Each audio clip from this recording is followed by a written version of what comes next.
অবৈধ ব্যাটারি চালিত অটোরিকশা মহাসড়কে যেন চলতে না পারে সে কারণে পুলিশের বিশেষ অভিযান চলছে।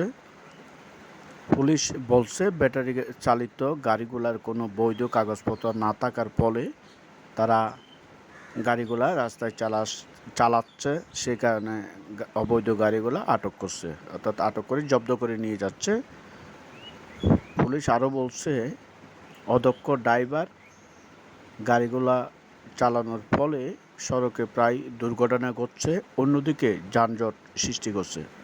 সেই কারণে মহাসড়কে গাড়িগুলো যেন চলতে না পারে তার বিরুদ্ধে অভিযান চলছে। তবে চালকেরা বলছে বিদেশ থেকে আমদানি করার সময় সরকার রাজস্ব পেয়ে থাকেন। সরকার যদি আমদানি করতে না দিত তাহলে গাড়িগুলা তারা ক্রয় করতেন না।